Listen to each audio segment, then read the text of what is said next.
logged in, and then we'll get started on our webinar.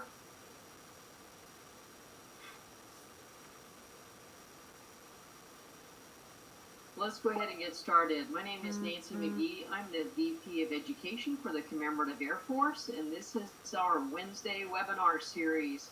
And I am super excited about today's webinar. This one touches me more personally than any of the ones we've done so far, simply because I am first and foremost a scuba diver, and I know that's really hard to think that, yeah, here's this person who works for the Commemorative Air Force, and their big passion is scuba diving, but this is a project that I've been really interested in. If you are a diver, and especially if you're a wreck diver, you are always looking to go to Truk Lagoon, which is kind of the mecca for wreck diving for anybody or anybody who loves history. So I've been diving in Truk, and if you go dive in Truk, you learn about Operation Hailstone.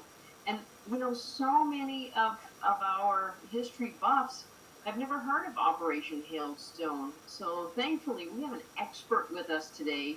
We've got Colin Colbourn, who is the lead historian for Project Recover, and he's going to walk us through Operation Hailstone. Not only does Dr. Colbourn know this intimately, but he's been to Truk, and this leads really nicely into our next Wednesday webinar. So, Colin, I'm going to go ahead and ask you to introduce yourself to the audience and then take it away. Sure. Hello. Thank you, Nancy, so much, and thanks to the Commemorative Air Force for giving me the chance to talk about Hailstone. Thanks to everyone who's watching live here and who may be watching in the future. As Nancy mentioned, I'm Colin Colbourn. I am the lead historian for Project Recover.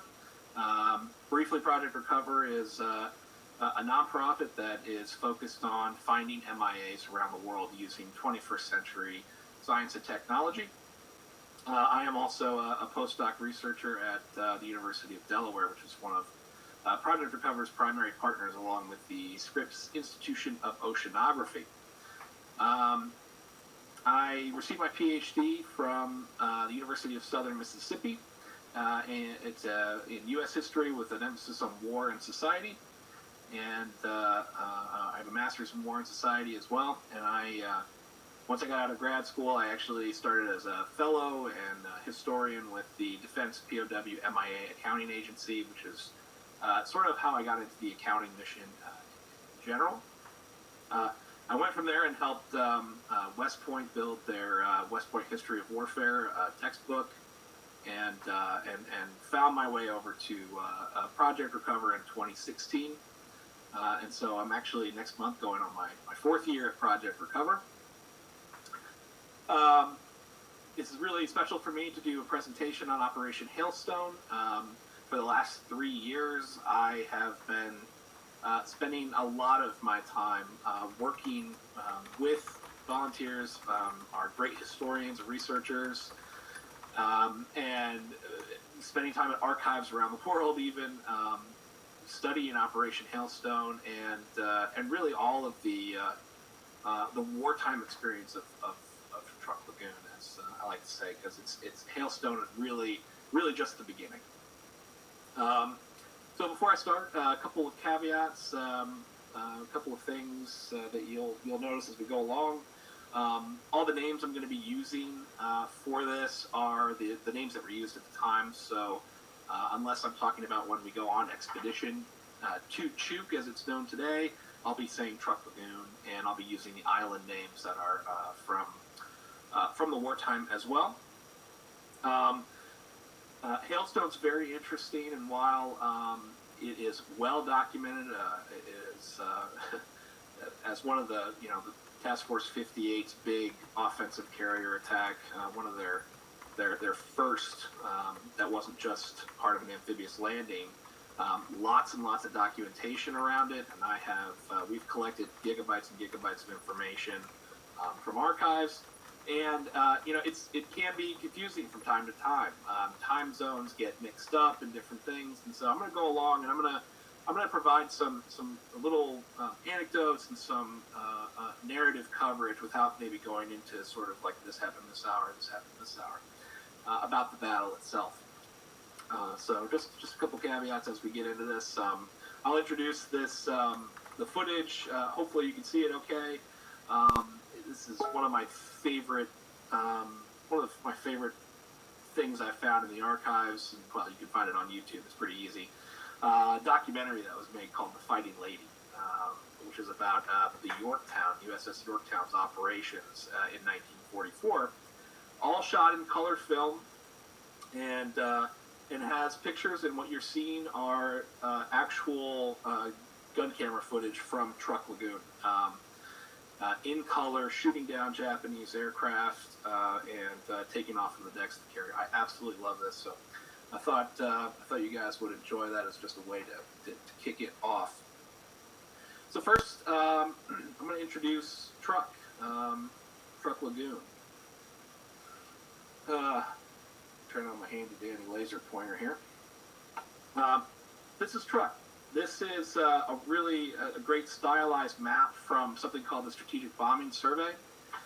This was conducted after the war by U.S. military personnel who went and interviewed Japanese officers, sometimes before even occupation forces came in. And this is actually Truk is a great instance of that. They rushed in and asked them essentially, how good do we do at bombing and at attacking and, in Truk's case, isolating this place. And I just thought it was straight out of the archives, a great little stylized map from that Strategic Bombing Survey. We'll talk a little bit more about that. It gives you an idea of what Truk looks like. This red thing is my laser pointer. I apologize. It is essentially a fringing coral reef. From north to south, it's 60 kilometers. From east to west to its farthest point, it's roughly 60 kilometers. It's 2,000 square kilometers in area. It is a massive lagoon, and it is, on the inside, it has these islands, names that you're going to hear throughout this presentation, like DUBLON, Eten, Thefin, MOEN, and these are called different things today. Toll out to the west, and they're actually large mountainous tree-covered islands. As anyone, Nancy had mentioned being a Chuk, if I have, I think I might even have some friends from Chuk who are watching, which would be great. It is just such a spectacular place to view and to see. Going, boating from place to place, I can't imagine what the American pilots who had gone there for the first time, would have thought when they were first there. And so we'll talk a little bit more about some of the islands and their importance, but just wanted to introduce to you what Truk looks like. It is a giant lagoon. It's absolutely beautiful. Quick history on the Japanese in Truk. There had been actually Japanese traders, and there's been a Japanese influence in Truk for a long time. In the 1890s is really when traders from Japan started coming in and building an economic relationship. Of course, Japan seized Truk from Germany in late 1914, along with many of the other islands in Micronesia, once Japan had joined the Allied side in World War I. And really, from there, the Japanese administered Truk and took over government, education, medicine, and really established life there. There are still today lots of remnants of Japanese life there. It was not as temporary as it might have seemed. They really did a lot to develop and to administer these places in Micronesia, Truk specifically. The Fourth Fleet, the Japanese Fourth Fleet headquarters, was actually only established in 1939, and then the combined fleet with our friends the Yamato and Musashi, which I'll talk about, the Japanese super battleships, they don't really arrive until July of 1942.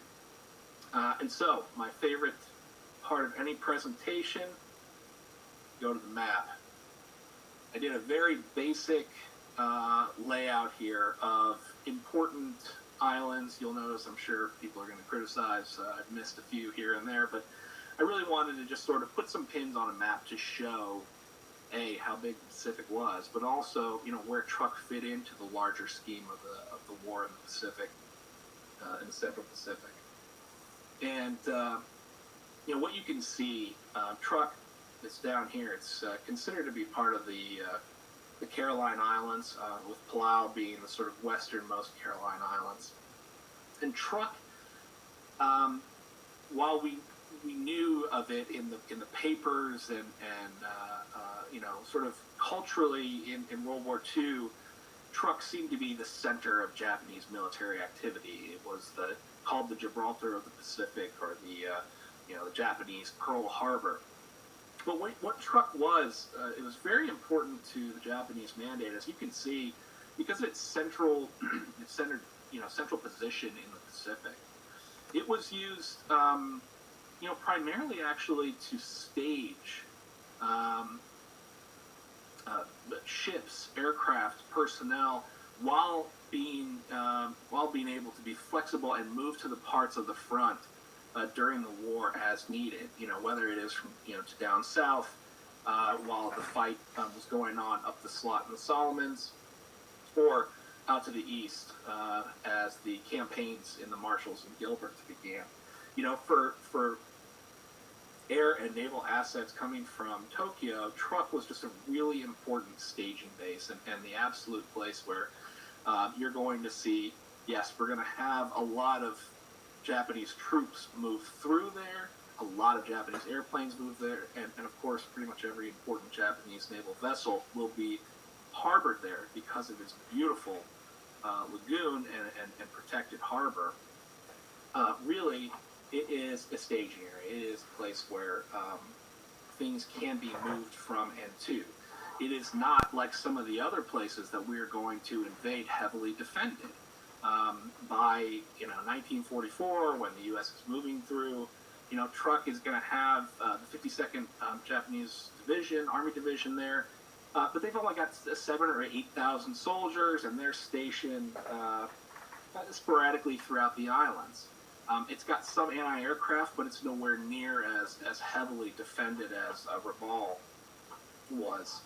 And so, yes, it was a administrative center for the combined fleet and for the Japanese military, but it also really was just a great area to move stuff to the front as needed. Really, the U.S. Sorry, it's moving some stuff around here. The U.S. had no knowledge of what had been going on in Truk since the First World War. In the intelligence briefings about Truk as they were going in, the pictures for possible landing beaches in case they wanted to do the U.S. wanted to do an amphibious invasion, were actually from British nature photos taken in 1910. And that really was the last time that anyone, any American had any experience in Truk. The Marine, Pete Ellis, who had been famously going throughout Micronesia and was accused of being a spy, was checking out Japanese bases in Micronesia. He was denied access to Truk in the 1920s. And so really Truk, we just didn't know what it was. And it was kind of a mystery. And because of that, it was built up. And because it had appeared in intelligence briefings and so on, it was built up over time to be this big Gibraltar of the Pacific. And the Japanese Navy was there, of course. A great photo that I love to see out there is the Musashi and the Yamato, the two Japanese super battleships that are at anchor here, just south of DUBLON.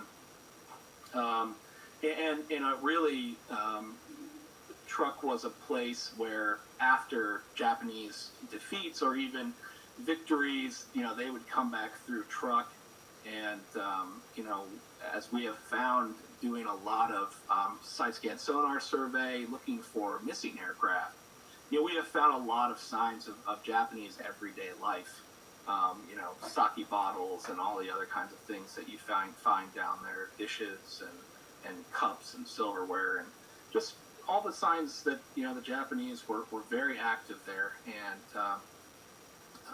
I always think about sort of, you know, in 1943 or 1942, after the Battle of Santa Cruz, and the Japanese Navy has just, you know, sank the USS Hornet, and they came back to this beautiful place in Truk, and it probably seemed like a paradise in many ways. And by 1944, that is going to definitely change.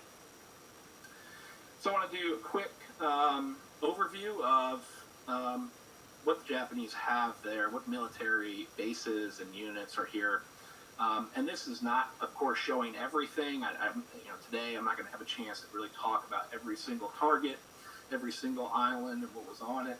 But these are some of the main places. And so you have an island called MOEN up here at the top, and it has a bomber strip, roughly 3,700 feet long, up at the top at the north end of it, and that is today actually where the runway is. After the war, the U.S. made this island the primary island for operations. And I might have hang on a second.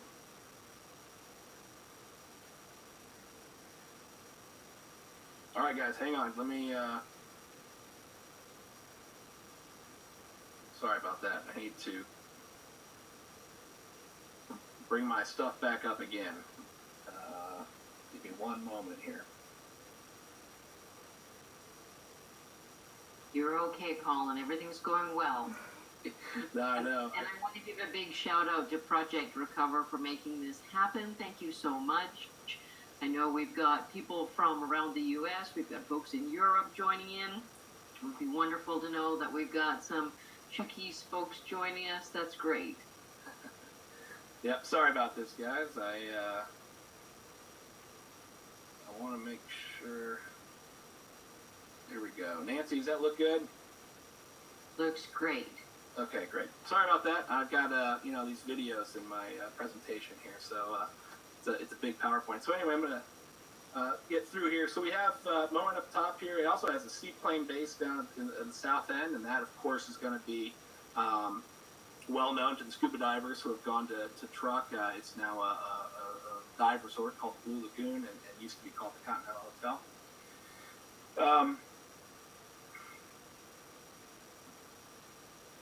Go.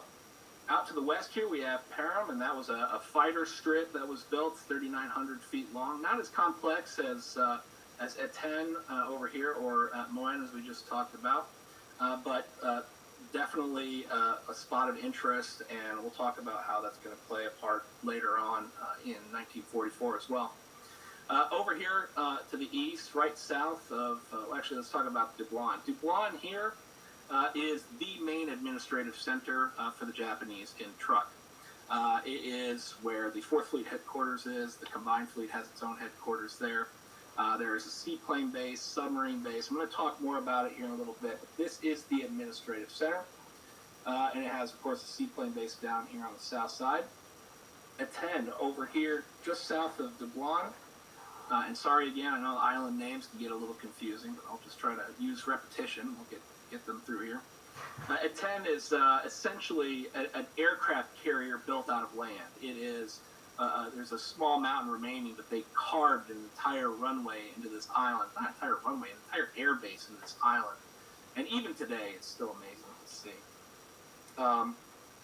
Of course, I mentioned the 52nd Division was stationed there. There was Army aircraft, Navy aircraft. And so what kind of aircraft were at Truk? I could not even put all of the aircraft, anywhere near all the aircraft that were at Truk, because again, it was a place where aircraft moved through. And so after the war, during the strategic bombing survey, the Japanese were listing off the types of aircraft that had been stationed there, and they got to 30 or 40 types, and basically everything that they flew came through there. On the screen here, I have a Betty, they had the big 4-engine float planes, Emily and Mavis. And then instead of just putting a 0 up here, I thought I'd put the 0 float plane, the Roof, Allied codename Roof, which actually got into some dogfights during the battle. And then this is a Judy that was photographs were taken during the war that I found in an archive of this Judy wrecked out in one of the coral reefs. And so this is just a small sampling of some of the more common airplanes that you'll see at Truk during that time. And so, again, Army planes, Navy planes, they're all represented. And so, 1944, let's introduce, what the U.S. is doing. In early 1944, at the beginning of 1944, Task Force 58 is officially formed out of what had been Task Force 50 at the time. This is a beautiful photo of Task Force 58 at Majuro in 1944. Task Force 58 was, basically the strongest offensive naval fighting force that the U.S. had at the time. And starting with the Flintlock operation, which was to capture Kwajalein and Roy-Namor, Task Force 58 began its expeditionary and offensive operations, and it was led by Rear Admiral Mark Mitcher. This photo obviously is very famous. There's another one later at Ulithi Atoll with even more ships, and it's famously called the Murderer's Row. The Essex-class carriers had just started rolling out, and so the U.S., with its industrial might, was really starting to become an offensive power by late 1943 and early 1944. So what are the kind of American aircraft that we're going to see at Truk? And pretty simple here. Unlike the Japanese, who had been using Truk to stage everything, U.S. carriers operated with, of course, the F6F3 Hellcat as its main fighter, the Avenger, TBF. We had TBF-1s, TBF-1Cs, and TBM-1Cs for those Avenger experts out there who like the variants. Lots of different variants were used, as we have found out, Project Recover, since we found an Avenger out there and have been working to identify it. The SBD Dauntless dive bomber was the most used dive bomber by these carriers, and this is a beautiful photo of that of an SBD over DUBLON here at Truk. A lot of great shots of SBDs. They like to take photographs out of there, and then the Bunker Hill was operating SB-2Cs, the first unit to operate the Helldiver off the Bunker Hill. And so these are the aircraft that you're going to be seeing at Truk for these raids. So I'm going to talk a little bit about the makeup of Task Force 58, what it looked like, and what we're looking at here. Of course, a lot of stuff on the screen here, I know. I wanted to put up sort of the breakdown of aircraft for those of you who are interested in what they were each flying with. Task Force 58 was broken down into 4 different task groups, 3 of which were going to be used for Hailstone. The 4th was actually sent to cover Operation Catchpole and the seizure of Eniwetok. Task Group 58.1 had 2 fleet carriers and a light carrier, and it was commanded by Rear Admiral John Blackjack Reeves. It included the USS Enterprise with 78 aircraft, the Yorktown with 91 aircraft, and the Belleau Wood, the light carrier, with 31 aircraft. All told, Task Group 58.1 then had 200 total aircraft. 58.2 included 2 new Essex carriers with the Essex itself, the flagship, and the Intrepid, along with the light carrier Cabot. This task group was the largest with 214 aircraft. And these numbers are a little bit, they're an estimate because some planes were out of action. There are also some night fighter units that had a couple planes aboard each one, but this is generally what was sent on the strike for Operation Hailstone. 58.3 had one fleet carrier and 2 light carriers with 153 aircraft, and that was the Monterey, Cowpens, and the Bunker Hill.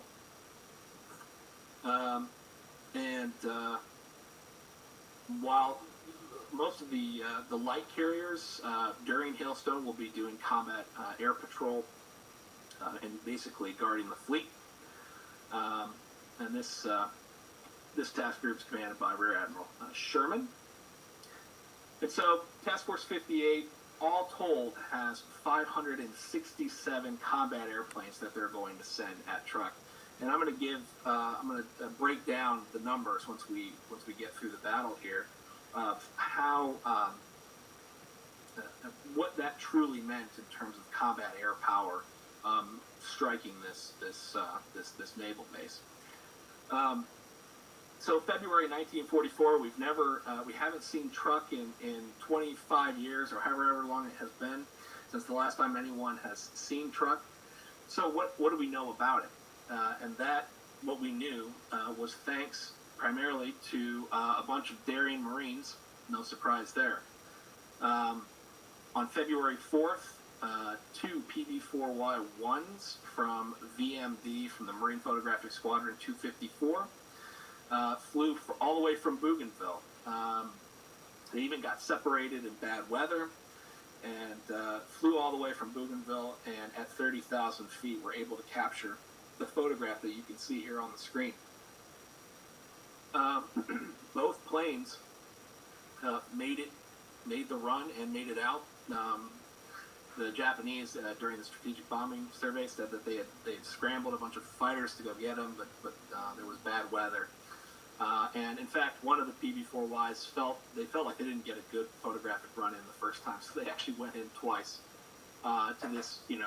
It's like flying over, Pearl Harbor twice if you're, Japanese reconnaissance airplane. It was truly a brave act, and they got this photograph, which showed at the time, on February 4th, a lot of the combined fleet was still there. The Musashi was there. There was at least one aircraft carrier. There were cruisers, battleships, destroyers, along with much of the merchant fleet. It looked very much like the naval bastion that it had been touted to be up until this time. It also showed, and there's another photo where you can't quite see the runways, both at 10 here and over to the west at PARAM, but actually had no photographic coverage of the runway over up north at MOEN. This is DUBLON Island here, as you are going to see it in its best shape before the bombing really gets going. Admiral Koga, who was head of the combined fleet, saw the writing on the wall when the airplanes, the 2 PB-4Ys, went over. Recognized that it was time, probably, especially with the recent Kwajalein operation and a WETOC under threat, that it was time to go. And so they actually, shortly thereafter, by February 10th, had pulled out most of the combat ships. The Musashi went back to Japan. The rest of the fleet went to Palau. But still in Truk is a lot of ships that couldn't make it out because of weather, and ships that are under repair or need repairs, and then ships that are just transiting through. And so once the Americans arrive over Truk Lagoon on February 17th local time, there's going to be plenty of targets.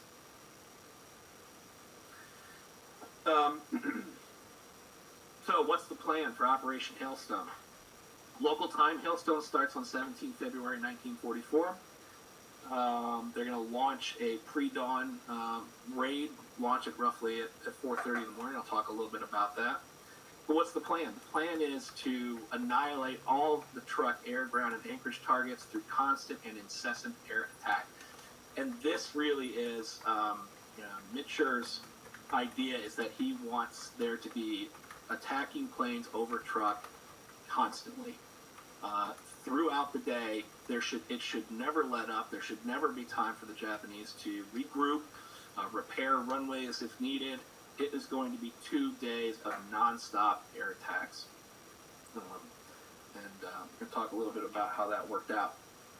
So first, to return to some of the targets in the lagoon, as I had mentioned, DUBLON is the main Japanese administrative center. As you can see, lots of buildings. They said roughly 1,200 buildings. The town is here. Fourth Fleet headquarters is up here. The seaplane base, which is, I'll show you some pictures of as we get going from the attack, is down here. There's also a naval base for repair. There's a submarine base. They call it a submarine base, but it wasn't really used that way. It was just for repair. I love this photo here of the SBD over DUBLON, as I had showed you earlier. This would actually have been the angle. So this is actually looking west. Excuse me. The SBD is flying north. This is actually how it would have looked as the American planes were flying in from the east. The carriers will get roughly 90 miles outside, northeast-ish of the lagoon when they launch their strikes. DUBLON, as you can see here, has two sort of ridgeline mountains, one much taller than the other, the southernmost mountain, much taller. And here's A-10 here, that land aircraft carrier. We'll talk about that in a moment. MOEN Island, I had mentioned some of that. There's a great picture of what the runway looked like at the time. Of course, now it's big enough for our 737s to land on. So it's much longer.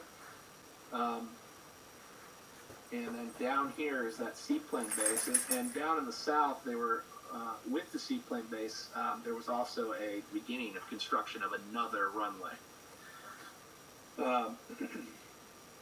And so the Japanese were really planning on just continuing to build up Truk as the war went on. At 10, again, small mountain off to the south here, but a very large runway with revetments and buildings. A lot of airplanes were stationed here. There's a great story with Pappy Boyington that I'll tell you here in a little bit, which takes place on A-10. And finally, PARAM, which is mostly a fighter base, and it's has some groups of buildings off to the northwest, and that's really not going to be as much of a target for the February attacks for Operation Hailstone. But when we talk about the April attacks, which I'll only briefly mention, PARAM becomes a very deadly place for American pilots. Okay. So we have the start of Operation Hailstone. Like as I mentioned, in the morning, Mitchell wanted 72 Hellcats to be the first planes over Truk. They were to be essentially the first wave that would destroy any and all Japanese resistance, air resistance specifically. And that first wave was led by Lieutenant Commander William Killer Kane of the VF-10, the Grim Reapers off the Enterprise. They left at roughly 4 in the morning and arrived just at sunrise. They did not achieve complete surprise. I think the Japanese were surprised in the strategic bombing survey. Some of the officers mentioned that one plane had gone missing the day before, so they had an inkling that something was going on. There were aircraft that met our Hellcats in the air, and so we think that the Japanese had roughly 45 minutes of notice. Not a whole lot. There's an apocryphal story, excuse me, about Japanese pilots bailing out of their airplanes in pajamas, having been completely caught off guard. I can't confirm that is what they said in some of the action reports. Some of the Japanese officers and pilots may have been on DUBLON and needed to take the small ferry over to A-10 to get to their planes on shore. A really interesting story about this morning. It just so happened on this very morning that a transport plane from Rabaul arrived in Truk at the very moment that Hellcats are beginning to come over and start attacking the lagoon. On board this transport plane are American POWs, and it lands at 10. And in that group of POWs is Major Pappy Boyington, the Gregory Boyington, who was a famous Corsair pilot, Marine Corsair pilot in the Solomons, and had been shot down over Rabaul and captured, taken as POW. And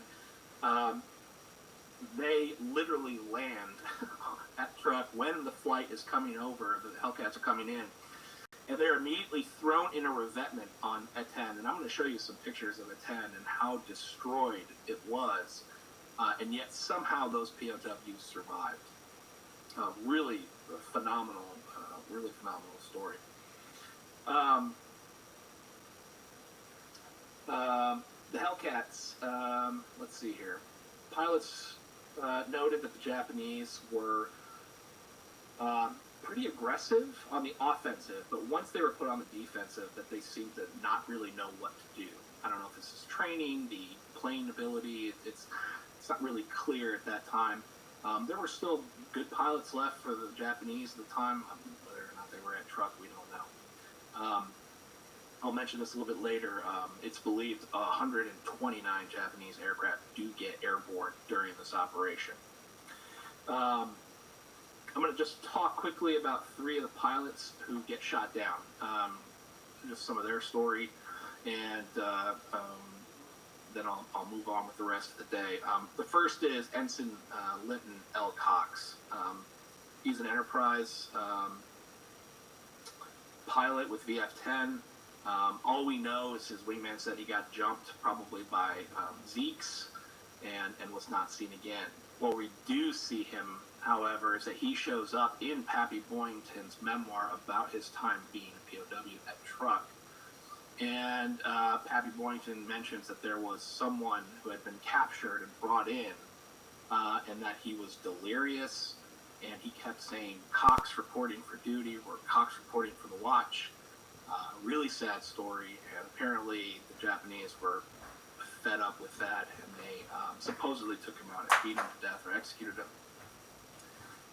So that's really how we know sort of what happened to Ensign Cox. Another one is Lieutenant Junior Grade Henry Schiebler, who was an Essex pilot from VF-9. He was flying wingman with his wingman, who was Marvin Franger, who was an ace, an Essex ace. And unfortunately, Schiebler, and it's kind of difficult to say with the way the documents follow it, there was definitely a friendly fire incident that occurred between Hellcats over Truk. And it is believed that Schiebler was on the receiving end of that, and it was possibly him who was shot down in a friendly fire incident, still missing. The third is Lieutenant Elisha Smokey Stover. So those of you who know their naval aces, especially from Guadalcanal, may recognize Stover. He was a pilot with VF-5 off the Yorktown and was featured in this color film. The Fighting Lady was featured in it, actually, pretty heavily. It was mentioned during the film. Unfortunately, it would appear that he was also shot down, probably by enemy anti-aircraft fire, and he was seen to get out of his aircraft and was in a life raft, they said, floating toward the island. So I'm not sure how true or not that was, but those are three of the missing that we have just from that morning, just from that initial strike. So during the day, here's a great photo of the seaplane base. What I really want to point out here, look at all the airplanes at the seaplane base on DUBLON here. I mean, there are probably 75, maybe 100. You have 4-engine, I can't tell, Emily's, maybe Mavis. Lots of seaplanes here. These were not insubstantial bases. These had a lot of Japanese aircraft. During the day, after the fighter sweep, each task group would have designated strike names. So if any of you ever get into the documents or read up on some of the books that talk about this, you'll notice that the strikes are called 1A, 2A, 3A, and so on. And that's actually listed by task group. So 58.1 was 1A, 1B, 1C every 2 hours. And so that made sure that while planes were just coming off station, more planes were arriving, as we had mentioned earlier about the continuous strikes. Great picture of Et-10 there on fire. Here's Et-10 down here. Ships are all picking up, doing their best to just get going and try to get movement. Again, many of these are under repair. Some of them are it takes a little while to get the anchor up. They're dragging the anchors. They're dropping their anchors as the Americans are coming over the top. This is the AIKOKU MARU. This guy right here. Very identifiable and famous ship. And I'm going to flip to the next frame here. And so AIKOKU MARU was a attack transport. It was sort of a combined freighter passenger liner. It had just arrived actually the night before. It was heavily laden with ammunition, mines, bombs, torpedoes. It had even been it had soldiers aboard. It was transporting soldiers. There's even a less small barge landing craft right after the ship that you can see that had been transporting soldiers back and forth. During Strike 2 Bravo 2B, which happened roughly mid-morning, and that was a strike that involved the USS Intrepid. Flight of Avengers came in, and they, of course, spotted all these targets in the lagoon and came around to attack them. One of those Avengers was piloted by a Lieutenant Edwin Bridges, who was flying a TBM-1C with the Intrepid, with VT-10, the BUZZARD Brigade. I like this photo particularly because there is a plane here that is actively diving. Can we say he's diving on this ship? No, we don't even know if he's diving away or toward. But the next photograph taken of this area, as you'll see, someone has hit the AIKOKU MARU. Let me turn off the laser pointer here. So this is a slightly different angle, but this is the result of the explosion. So what we know from the action reports, almost all the action reports attribute the explosion of the AIKOKU MARU to an Intrepid Avenger, the one flown by Lieutenant Bridges. Japanese reports and local reports differ a little bit in what happened. They report an initial explosion and a much larger subsequent explosion. However, it is believed that Bridges had gone in too low when he dropped his bomb, successfully hit this ammunition, the ship that is packed to the brim with ammunition, and unfortunately just blew the ship up and blew up with it. And this here,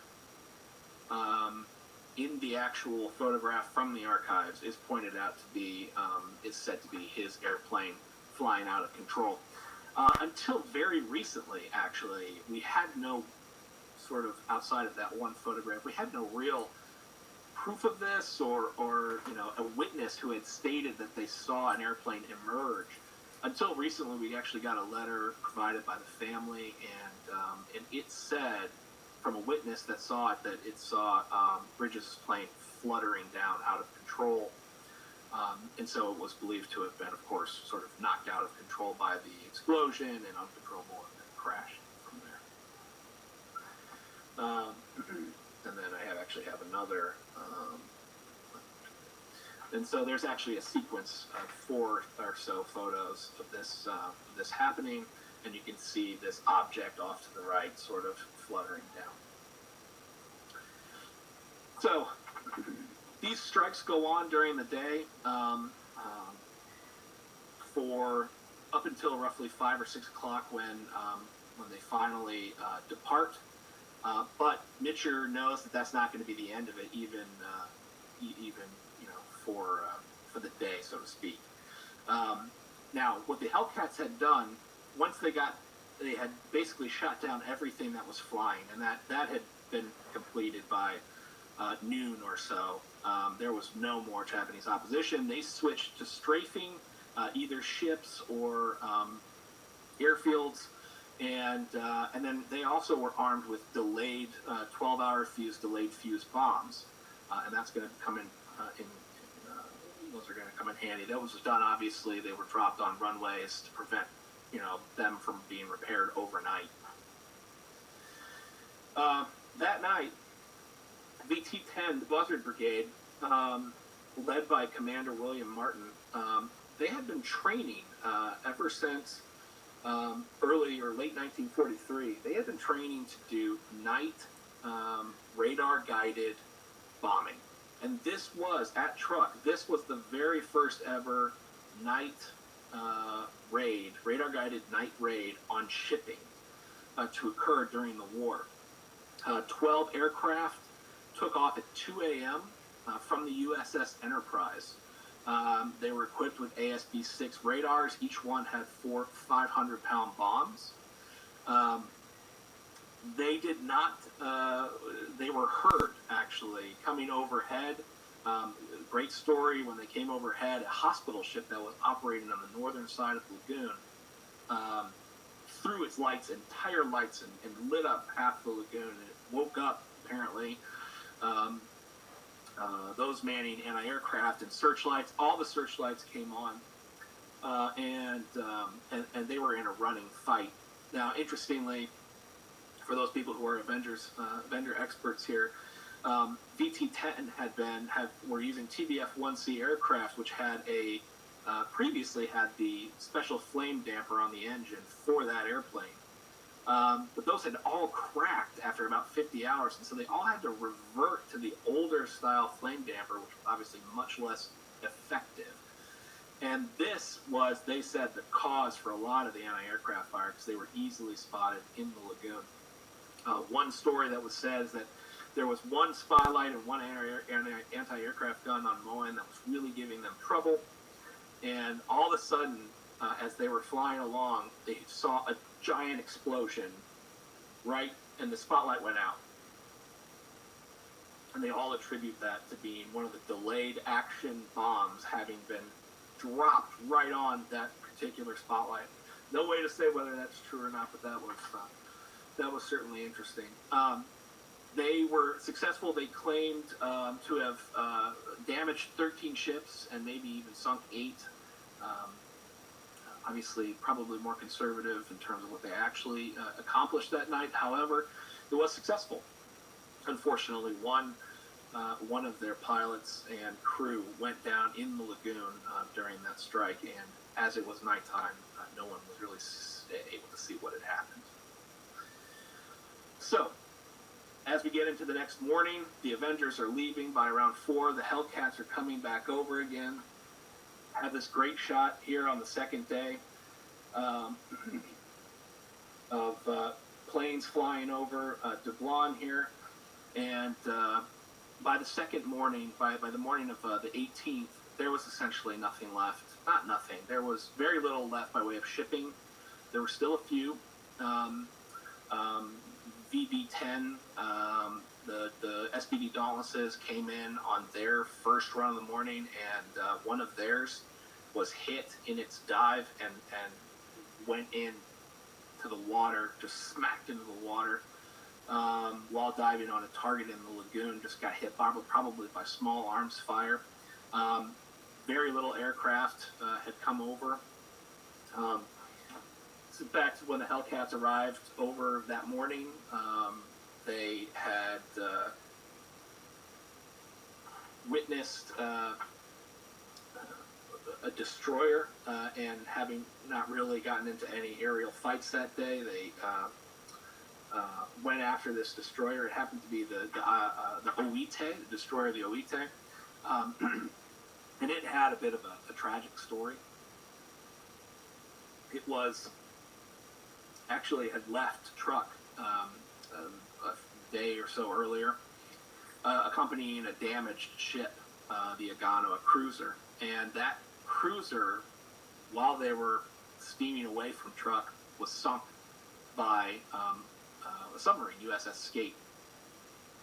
And the Oite had picked up 529 of the survivors of the Agano, and they were ordered to steam back to Truk to try to help in the defense of Truk, and of course that was not a smart idea. And they arrived back in the North Pass just as daylight broke, just as the Hellcats were coming over, the fighter sweep of the second day.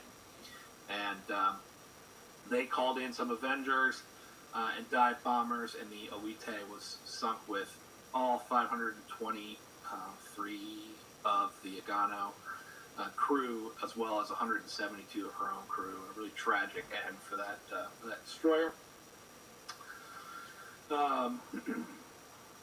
Another great piece of interest from the second day is the rescue of George Blair. Lieutenant Junior Grade George Blair was an Essex Hellcat pilot. They were, they couldn't find anything to hit from their original targets, so because of course the lagoon was pretty much empty by that point in time, and so he went into a little bit closer than he should have, maybe to some shipping, as one of the ships left that were still there and had a gun on board and was shot down. He actually made it to the south end of the lagoon, and this is one of the very rare rescues. Truk, especially in April, is famous for its successful rescues. Most of those actually didn't happen inside the lagoon, but this one did. In fact, when Blair ditched his Hellcat, there was a Japanese destroyer not far from him who was shooting at him with whatever ammo they could, and Hellcats came down and tried to chase that ship off, and protected him long enough for a OS-2U from the USS Baltimore to come into the lagoon and save him. It's a great little story. And this is them pulling back up to the USS Baltimore. Because most of everything was damaged, destroyed, all the targets had been hit, the strike Hailstone was officially called off and concluded at roughly noon on the second day. And the last thing that they did was they hit the 4 fuel tanks on DUBLON. They obviously had preserved those, did a very good job at preserving those up until the last day. And here's a great photo of once they finally did hit them, and you can see why they waited, as it obscured most of the island. So, as Hailstone is concluded, what does it look like by the numbers? Well, 30 different strikes from Task Force 58, representing 1,407 sorties during the 2-day, really 1.5-day battle. Enemy aircraft observed in the air and on the ground are 315, 129 of which made it into the air, and 186 on the ground, almost all destroyed. Damage to Japanese shipping in the photographs, 55 total vessels were observed in the lagoon, some as small as barges, and they estimate that they sank 25 and damaged 16. And so what was the cost of the operation? 13 pilots and 13 air crew, 26 Americans, 8 fighters, 6 torpedo bombers, and 3 dive bombers. How many of those are MIAs potentially in the lagoon that we at Project Recover are looking for? For day 1, 8 aircraft and 14 crew, and for day 2, 3 aircraft and 8 crew. Overnight, between the 17th and 18th, while the BUZZARD Brigade was out doing its thing, USS Intrepid had come under attack by a Japanese Kate torpedo bomber, which had launched a torpedo and struck the USS Intrepid, and they actually lost 5 MIA and 6 KIA, and were taken out of the battle completely. And so that is the end of Operation Hailstone, but Hailstone was not the end of American activity there. And so the wonderfully fun name of Operation Post-Desecrate 2, which was ships coming back from Palau and Hollandia to strike Truk, happened in April. at the end of April 1944. That is not a named operation that most people know about, and we lost more planes then, way more planes then than during Hailstone. And bad weather was a bad weather. Really, it's low cloud ceiling was really what part of the problem was that. And that's when you see the rescues by the USS Tang, where they have 9 airmen aboard one single OS-2U that's trying to taxi out to the submarine who have been rescued. And for Truk, the bombing continues throughout the war. At least once or twice a week, US B-24s, either from the Solomons, Papua New Guinea, or Kwajalein, are conducting bombing raids over Truk. I mean, very frequently. You can see how bad in this photo, even how bad the runways are beat up here. And the U.S. really just wanted to make sure that Truk could never be used again. We even ended up using it as target practice for B-29s later in the war. The British conducted their own raid on Truk in 1945 as well. And so Truk, unfortunately, suffered, and the Japanese there suffered for the rest of the war. And so that's it for my Hailstone presentation. And this has all just been a setup for next week when myself and Dr. Mark Moline, Dr. Derek Abbey, Derek is our president CEO, Mark is the co-founder, one of the co-founders of Project Recover, and director of the School of Marine Science and Policy at the University of Delaware. And we're going to talk about searching for MIAs in Chuk and our successes and what we have remaining. So that is it for my presentation, and I'm sorry about the technical glitch early on. No worries, Colin. That was fantastic. And you have quite a few images there that I had never seen before. It's just a fascinating story. I also had not heard of Operation Desecration, too, so that was really interesting. Great. I know that Leah, our voice of God, our VP of marketing, is behind the scenes here, and she's probably got some questions that have come in from our audience. So, Leah, would you go ahead and read those out for us, please? So, one person asked, what is the name of the West Point book, your West Point book? Oh, yeah, it's called The West Point History of Warfare. And you can find print versions of certain sections of it. So there's a print version of the West Point history of the Civil War and the West Point history of World War II in 2 parts. Okay, and one of the other questions, which I think we might go into a little bit in the next webinar, is what's the effect on the environment with all this fuel and oil and having so many people having dived into this area, familiar with underwater oceans? What kind of effect did this have on the reefs and everything like that?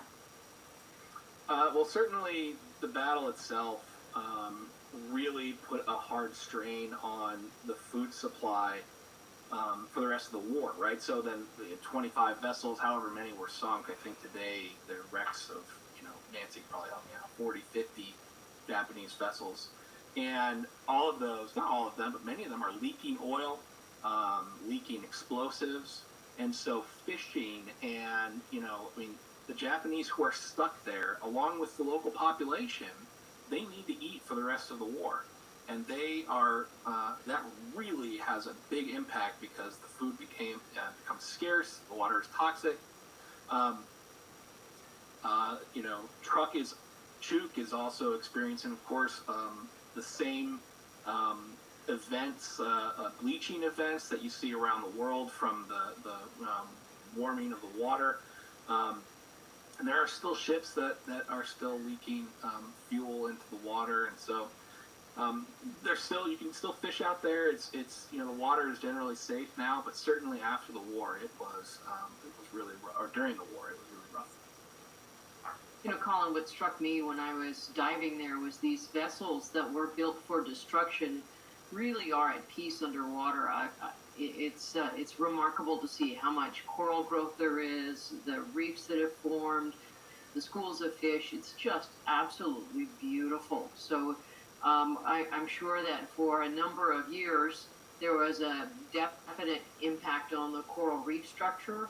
but each one of those wrecks has become an artificial reef in and of itself. So there's some pretty amazing life down there. They absolutely have, and I can even say, some of the aircraft that we found, we could not identify until we actually had ROVs go down on them, because schools of fish were literally covering them and obscuring them from sight. And there's a lot of beautiful fish down there, and a lot of amazing coral. And it had, like you said, it's created a lot of sort of artificial reefs all throughout the lagoon. And then someone and else. Of course, the tourism is really good for the Chukis. It's brought in an awful lot of people annually to go dive there. It's a beautiful, beautiful place to dive, and having worked with the Chukis, been able to talk to them, they are not only just lovely people, but also they are sort of protectors of all the wrecks out there, but also our MIAs, and it's a great place to be, and I highly recommend anyone who can go out there to do so, especially since they've been shut down for months now with COVID-19. So.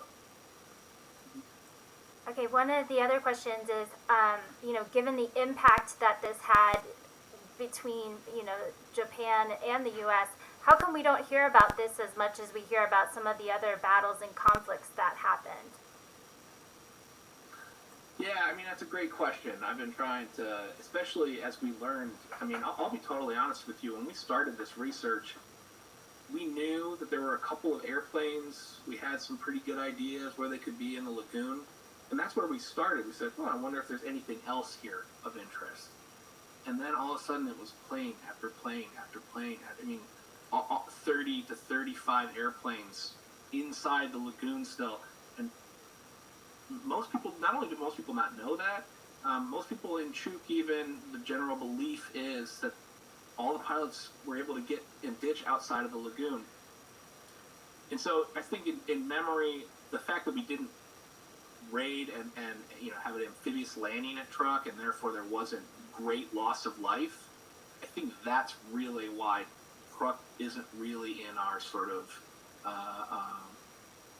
our World War II knowledge set, if you will. Yeah, I majored in history, went to a decent university, and never heard about that. And even one of my professors was involved in the raid on Truk. And yet it's just a story that very few people have heard of, and I don't know why, because it's fascinating, and one of the reasons why I wanted to bring it to our CAF audience. I 100% agree. I wish that we could have been doing this research when all the pilots were still around who flew these missions too. That would have been great, and I love learning about it, to be honest. I feel like there's Hailstone, most people don't know about Hailstone. Post-Desecrate 2, even worse. Nobody knows about that one, so. Okay, and another question is, where does someone go? What are some good resources if people want to learn more about this, pictures and videos and stuff that you've covered here? Where can they go to look for that? That's a great question. So, a lot of what I have, we've done a lot of research at the archives. So that's how I've gotten a lot of these photos. What I can't say is, I hate to, make a plug, fold3.com has a lot of great, you can look at all the carrier action reports on fold3.com. You can look at some of the photos, although they're in black and white, sort of scanned on fold3.com. Air Force has great photos, really detailed photos of the islands and stuff from all the raids that were conducted over the war. And a lot of the dive companies in Truk also have websites that talk about each ship that was sunk and what it looks like today. Really great diving community that is really passionate about those ships. You can learn a lot about that. But yeah, it's just not, I'm looking at my books, like, what books can I see? I've got a book, and that's by Dan Bailey, The World War II Wrecks of Truk Lagoon. And it's available on Amazon. Absolutely. Yeah, if you're looking specifically for Truk, there's also Klaus Linderman wrote Hailstorm over Truk. That's a great one, describes in detail each one of the ships, There is a book called Ghost Fleet at Truk Lagoon, Ghost Fleet of Truk Lagoon. That's a great resource as well. And so, yeah, I mean, I would really just, for me, the greatest part, and one of the things I love doing with each one of these is, you know, you can get the carrier action reports out there nowadays, and you can just go and literally read as it was happening, you know, what happened back then. Awesome. That is all the questions that we've had so far. Basically, people are just excited. They wanted to send a note saying that they're excited that the webinars are back. They're very excited to see the new series coming out and really interested in next week's webinar also. And we also can welcome, we were able to YouTube live stream this webinar. So hello to all of the people who are watching via YouTube. So we've got a whole new group of people watching, which is really great. Excellent. Leah, thank you for handling all of that behind the scenes. Colin Colbourn, thank you so very much for your time today, and I can't wait until next week when we get to talk about the finding of planes and the repatriating of some of our service people from Truk. So that's going to be a great webinar on June 17th at 3 p.m. Central Time. Thank you so much for having me, and if anyone comes up with questions, you know, ask me next week too, and I'm very excited to show what we've been able to find, some of these guys that I've even talked about in this webinar. Yeah, in fact, will you have some footage that will show that, you know, the answer to that question? What does it look like there now, and is it really damaged from all the toxicity? Yeah. Oh, yeah. Sure. We will definitely set up some footage. We have lots of ROV footage we can bring up. I even was going to put it in my presentation. We've got footage of us just on a boat driving through, you know, the lagoon, and you can just see what it looks like out there and how amazing it is. But yeah, we'll bring lots of great footage underwater for you. Excellent. Sounds great. Thank you so much again, Colin, and thanks to Project Recover, and we look forward to next week. Thank you.